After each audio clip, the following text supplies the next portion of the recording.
When you find out you're expecting a child, it's supposed to be one of the happiest moments of your life. And Brittany Eldridge was no exception. She was over the moon when she found out she was expecting. She'd already started picking out names, paint colors, clothing options, all of it. But Brittany couldn't have imagined she wouldn't live long enough to meet her new ball of joy. In Brittany Eldridge's case, not one, but 2 innocent lives were taken. The most painful part is, the police even knew and were certain who the perpetrator might be. But getting this evidence against this person proved to be incredibly difficult, and the results of their investigation, well, they weren't at all what Brittany's family was hoping for. The case of Brittany Eldridge is tragic and confusing, and it shows the crucial importance of evidence and how one wrong move can send an investigation into a tailspin.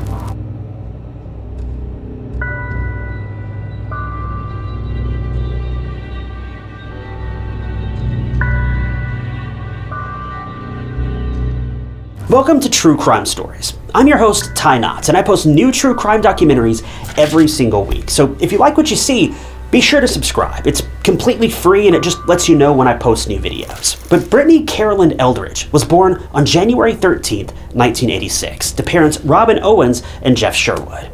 She also had a brother named Jeffrey, and the family lived in Knoxville, Tennessee, a beautiful city. Growing up, Brittany was defined as a sweet young girl who, as cliche as it sounds, loved to love. I swear it's always the nicest people who end up in cases like this. You never hear about jerks getting killed. But anyway, Brittany was the type of person who always looked at the brighter side. To Brittany, her family was everything. According to Brittany's parents, she had a huge heart, and she had a lot of love to give, and she was very romantic by nature. Her brother defined Brittany as his best friend. She was the type of girl who was very girly, but she also loved sports and cheerleading, and didn't have a hard time mingling with anyone, men, women, boys, girls alike. Now, Brittany was a young woman with tons of aspirations, but more than anything, Brittany had dreams of finding that perfect someone. She dreamed of getting married at a young age, so much so that she met her husband, Terry Eldridge, as soon as she finished college. At that time, Brittany was 22 years old, whereas Terry was 39. Now, the age gap between Brittany and Terry was pretty sizable, but what attracted the pair to each other was their personalities, honestly. Brittany was outgoing and fun and smart and cheerful, whereas Terry was private but a stable man with a good head on his shoulders. They were polar opposites in many ways, but Brittany didn't mind it. In fact, some of the best marriages end up being 2 people who are incredibly different. It kind of makes you the whole package when you're together. Brittany wanted to settle down with a decent man, and that was exactly what she did. The pair got married after just a few months of dating, and life was going well. But the rift in Brittany's marriage began with not being on the same page with wanting kids. Brittany was born to be a mom, and if she wanted to do anything in this world, it was to experience motherhood. But Terry didn't want kids. Brittany knew this from the start, and she was initially okay with it, which was why the couple went on and got married. But something was missing in her life, and seeing that Terry didn't deter from his initial decision of not wanting kids, well, it's safe to assume that it bothered Brittany a lot. Also, the couple were quickly drifting apart. They had different work schedules that clashed almost all the time, which could probably be the reason why Terry didn't want to start a family, which is understandable. At that time, Brittany was working at a mortgage company called Vanderbilt Mortgage and Finance, whereas Terry was a truck driver, and he had long and unexpected shifts at work. So their marriage wasn't perfect, but there wasn't anything that was majorly wrong. The couple was simply at a point in their lives where the distance just ate away at their happiness. Terry and Brittany had been married for 3 years at this point, and even though they were going through a rough patch in their lives, they hadn't called it quits on their marriage yet. That is, until another person came into Brittany's life, and that was her coworker, Norman Clark. Norman Clark was a man in his mid-20s, and ever since he was a boy, he dreamt of becoming a basketball player and getting drafted into the NBA. He was defined as a normal guy who was a charmer. According to coworkers, Norman and Brittany started working at Vanderbilt Mortgage and Finance the very same day as collectors, but Brittany, being smart, got the hang of her tasks faster than Norman did. This led to him asking Brittany for help quite often. Norman defined Brittany as a sharp and smart woman. According to Norman, things were platonic and friendly in the beginning, and he didn't see anything in Brittany at first, and really only spoke to her just to learn more about their job.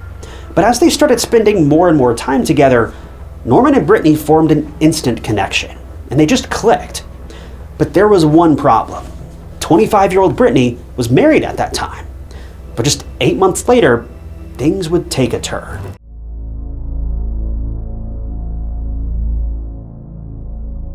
Brittany, on the surface, was not the type of person to step out on her husband. She was devoted and honest, but as the months ticked by, things weren't looking up between her and Terry, and it became clear Brittany was becoming desperate.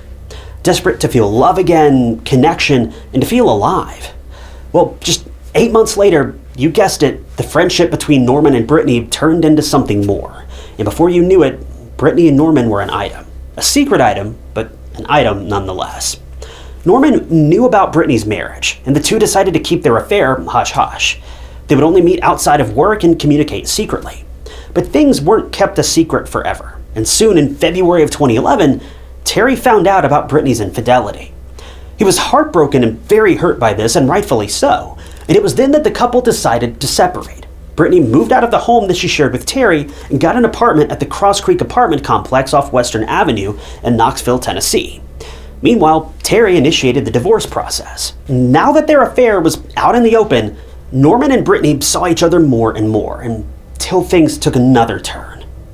Brittany announced to her mom, Robin, that she was pregnant with Norman's child. But there was a problem. Norman and Brittany weren't exclusive by any means. If anything, Norman defined his relationship with Brittany as a friends with benefits kind of deal. And he was even seeing multiple women at the same time that he was with Brittany, all of whom were unaware of the fact that he was getting around with so many different people. In an interview, Norman said that he was seeing about 15 to 20 women, including a woman who he also had a child with that wasn't Brittany. It's just unbelievable, but then again, when you start an affair with someone, do you really expect them to be honest? I mean, you're literally having an affair. It can be assumed neither party is particularly honest. But regardless, Brittany was completely unaware of all the women Norman had been seeing. And when she revealed her pregnancy to Norman, in a shocking twist, he was incredibly excited.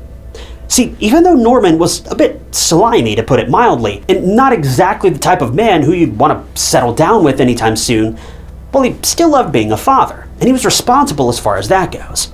Norman financially supported his child and also seems to have played an active role in the child's life.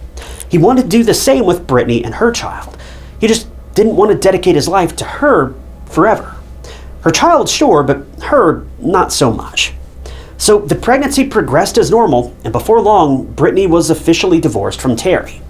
Both Norman and Brittany went about their routine appointments, and Norman was there for Brittany every step of the way. And the couple even named their child, who was a boy, Ezekiel, or Zeke. So things were going pretty well for Brittany for the most part. She was finally about to give birth to her baby, and she was just a step away from experiencing motherhood at its finest. But things would take a sudden, sad, and tragic turn, and this would become the start of a confusing and mind-blowing journey for Brittany's loved ones.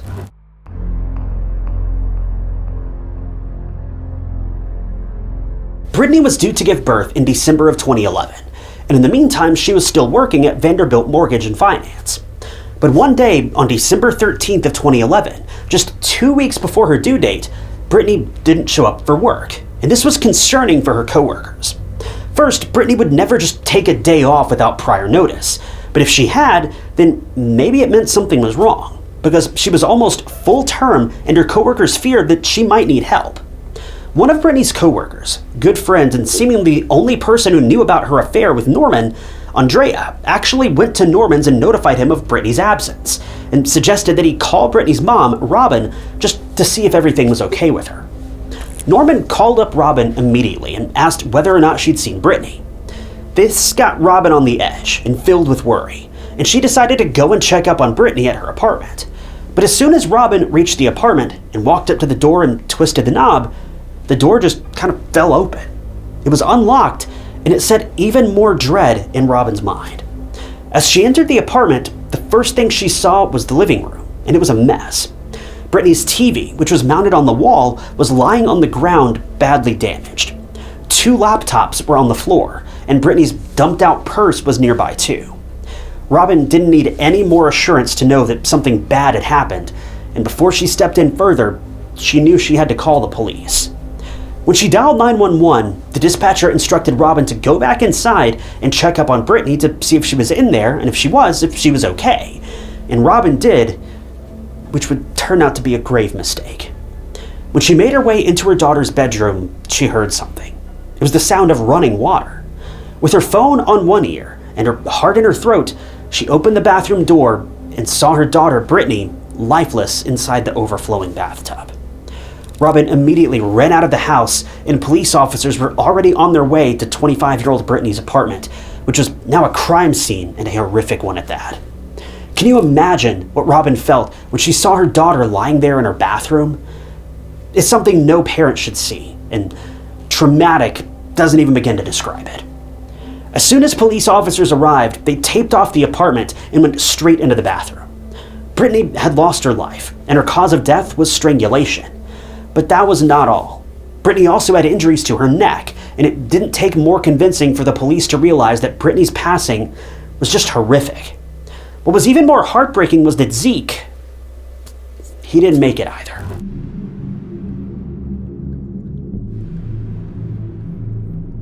The police took away Brittany's body for an autopsy and forensic examination to find anything that could lead to her and her baby's killer. And in the meantime, all of Brittany's friends and family were made aware of this terrible and gut-wrenching news. At first, the police thought that it was a burglary gone wrong, based on how the apartment looked at face value. To make this theory more convincing, the area where Brittany lived had gone through a series of robberies in the past few weeks. So was it a case of a robbery gone wrong? Did someone break into Brittany's apartment and then in the midst of the deed took Brittany's life? Well, when the police searched even more thoroughly, they found no signs of forced entry into the house, and surprisingly no valuables were taken, including Brittany's debit card that had the password attached to it. To be fair, the police were left confused with this whole burglary theory, because how many times have you heard that a burglar tried to rob someone in their home and ended up taking their life? Things were just not adding up. The police were convinced that the crime had an evil motive and that the scene was likely staged to make it look as if the place had been ransacked. The police believed it might have been someone Brittany knew because she let them into her home, or that person at least knew how to gain access inside. When the police realized that nothing was stolen and nothing pointed towards a robbery, the investigation quickly changed to that of a homicide. Norman was notified about Brittany's passing, and as soon as he reached her apartment, the police caught his reaction on the car dashcam. Norman was distressed and very emotional. He broke down in tears and was very distraught and just kept saying, "What happened? That's my family. That's my baby." As soon as the police got their hands on Norman, they asked him a load of questions. The police thought that a crime of this violent nature had to be committed by someone Brittany knew, and their suspicions were on none other than Norman. Norman answered every single question and even gave his DNA voluntarily without a lawyer. A short while later, when Brittany's autopsy results came out, the police found out Brittany had been discovered about 12 hours after her demise. But not only this, but 2 samples of unknown male DNA were found on her body. The police wanted to see whether one of them matched Norman's, but when it was checked, the result was not a match.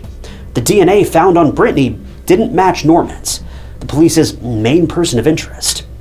The police then talked to Brittany's family about Norman. According to her mom, Robin, Norman was an affectionate guy and he took care of Brittany, but things had been a bit rough, especially after Brittany announced her pregnancy. The police also found out that Norman was under financial strain, had debt collectors on his tail, and had been living with his parents in their basement. So the police were left asking themselves, did Norman end Brittany's life because he didn't want a child? Was he thinking that a baby would mean more financial issues? What was the motive? And if he was really behind Brittany and Zeke's passing, then how did he do it? The police wanted to know where Norman was at the time of Brittany's attack, and it turned out that he was with one of his girlfriends, Leanne Hahn. The police also found texts between Norman and Brittany, and from the looks of it, it seemed that Brittany and Norman were due to meet at her apartment on December 12th to talk about their future and the baby. But when the police talked to Norman, he said he'd never made it, and instead spent the night with Leanne. This was quite suspicious for the police, and even though Leanne did say that she woke up to the sound of Norman arriving at her house at around 10:30 p.m. on December 12th, Norman's phone records showed that he was in the area of Brittany's apartment that evening, but sometime after 9 p.m., he turned his phone off. which was a bit weird.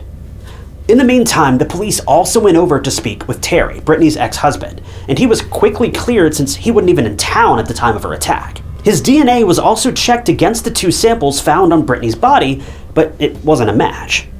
See, the police had a strong suspicion that Norman was the only person with a possible motive to end Brittany's life, but the two DNA samples found at the scene were clouding the investigation. But even with virtually no evidence against him, Norman was soon arrested and charged with 2 counts of first-degree murder. Norman pleaded not guilty, and he was now awaiting trial.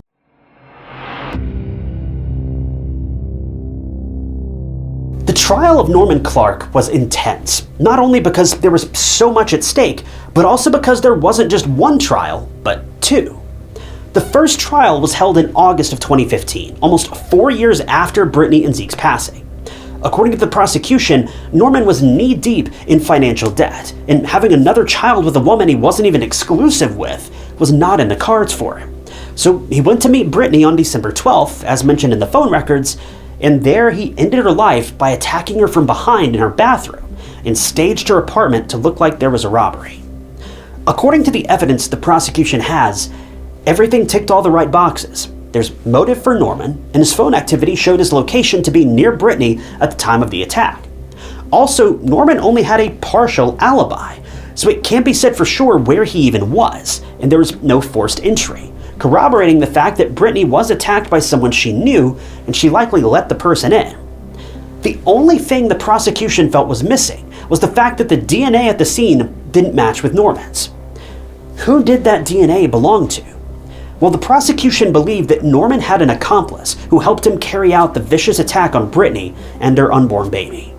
But another very crucial piece of evidence in court was Brittany's diary. There were entries in this diary that showed how her relationship with Norman truly was. Brittany wrote things like, quote, "I deserve better. He never asks how I'm doing or how the baby is doing. I miss the person he used to be. Why does he seem so secretive sometimes? I do have to wonder if he's seeing someone else or multiple people. I wish he cared about me like he used to." These entries confirmed that Norman's behavior had changed after Brittany's pregnancy. So was this a motive for him to end Brittany's life? Well, as for the defense, they stuck to the story of Brittany being attacked by a burglar.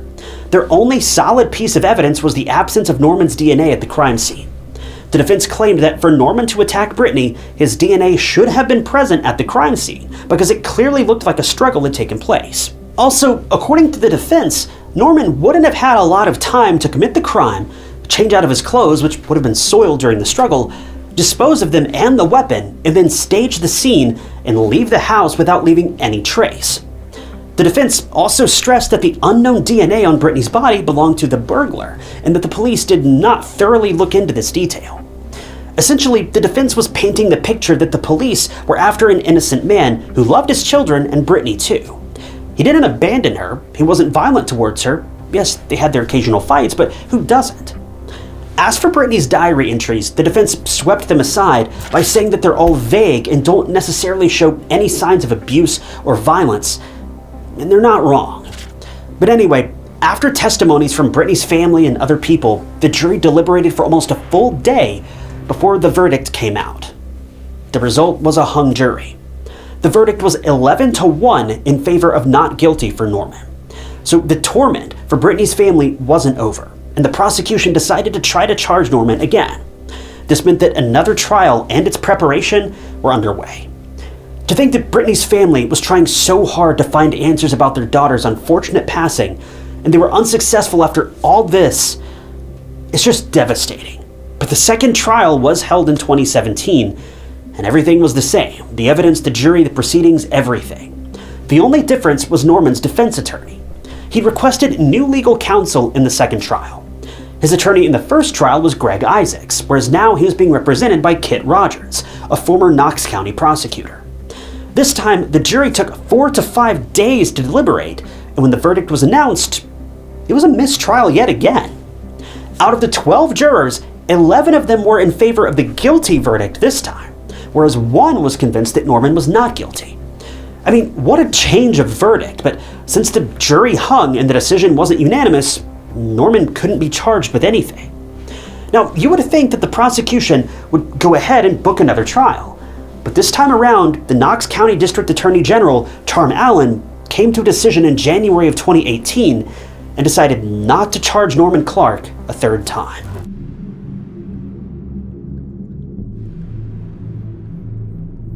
Now, the murder of Brittany Eldridge is still open to new evidence. And if the state finds more persuasive evidence against Norman, then he might be tried again. But as of now, Norman hasn't been tried again and he is a free man. As for Brittany, her case remains unsolved to this day. Brittany and Zeke's funeral was held on December 21st of 2011 at the same church she attended since she was young. And it was a heartbreaking day for everyone. Brittany's family knew how much she wanted to be a mother, but sadly, her life was cut short very abruptly, not even sparing her unborn boy. The Knoxville community was with Brittany's family every step of the way, making this huge loss at least a little bit more bearable, even though they could never really fully recover from this tragic series of events. This case is so confusing, and there's no satisfying moment in the end because no one has been charged or punished for what they did to Brittany and her unborn baby. Even though Norman was a prime suspect, he has been proven innocent by the law, at least for now. If he is behind Brittany's passing, then I guess you could say he got away with it. But who can say for sure? We just don't know who did this to Brittany, a woman who just wanted to be loved and had so much love to give to her son. To think of what Brittany's family is going through is just heartbreaking. It's been almost 13 years since the attack on Brittany, and they're still waiting for closure and some kind of justice for their daughter, whose life was taken so brutally by someone who didn't even think twice before ending not only her, but an unborn child's life too.